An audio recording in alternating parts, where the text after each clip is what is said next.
మళ్ళీ ఒకసారి చూస్తే ఇప్పుడే మా మిత్రుడు పవన్ కళ్యాణ్ గారు చెప్పారు,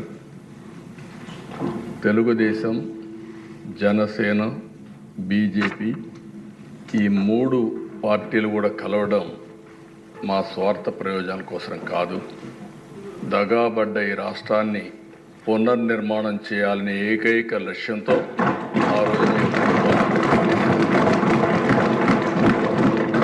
కొంతమంది విమర్శించారు.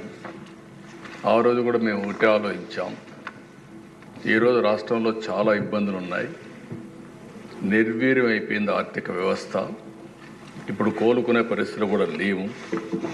అలాంటప్పుడు డబల్ ఇంజన్ సర్కారు ఉంటే తప్ప ఈ రాష్ట్రాన్ని పునర్నిర్మాణం చేయలేమని ఏకైక లక్ష్యంతో కలిశాం. ఆ రోజు ఈ రోజుటికి ఒకే మాట మీద ముందుకు పోతున్నాం.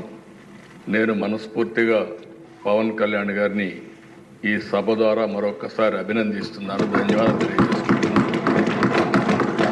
ఇంకొక పక్కన దిశ, ఈరోజు మీరు చూస్తే ప్రజల్లో యాస్పిరేషన్స్ ఉన్నాయి. 5 సంవత్సరాలు పూర్తిగా నిర్వీర్యమైపోయిన ఆర్థిక వ్యవస్థ, ఇంకొక పక్క అన్ని డిపార్ట్మెంట్లు కూడా మీరు చూస్తే, ఒక మాటలో చెప్పాలని నేను 4వ ముఖ్యమంత్రి, 3 సార్లు నాకు ఎప్పుడు ఇంత ఇబ్బంది రాలేదు. అప్పుడు కూడా కొన్ని ఇబ్బందులు ఉన్నా ఈసారి మాత్రం ఎప్పుడూ లేనటువంటి ఇబ్బందుల్ని ఎదుర్కొనే పరిస్థితి వచ్చాం. ఈరోజు ఈ సభ ద్వారా కేంద్ర ప్రభుత్వాన్ని కూడా మనస్ఫూర్తిగా అభినందిస్తున్నాను, నరేంద్ర మోడీ గారిని. ఎందుకంటే దిశ, ఈరోజు మనం అడిగిన దానికంటే కూడా నేను అనుకున్నాను ఇంకా సమయం పడుతుందని. సకాలంలో స్పందించి అన్ని విధాలా సహకరించినటువంటి నరేంద్ర మోడీ గారిని, కేంద్ర ప్రభుత్వాన్ని ఈ సందర్భంగా మనస్ఫూర్తిగా అభినందిస్తున్నాను. ఆ సహకారంగా లేకపోయింటే మనం ఇంకా చాలా ఇబ్బందుల్లో పడేవాళ్ళం.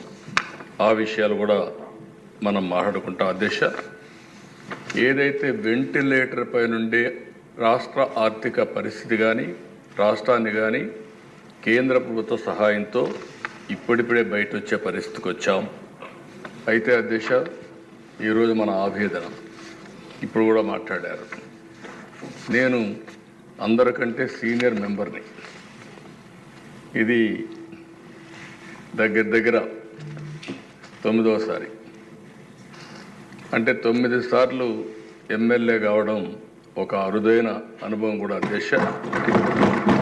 అయితే నేను 78లో మొట్టమొదటి వచ్చినప్పటి నుంచి చూశాను రోడ్లు లేని పరిస్థితి,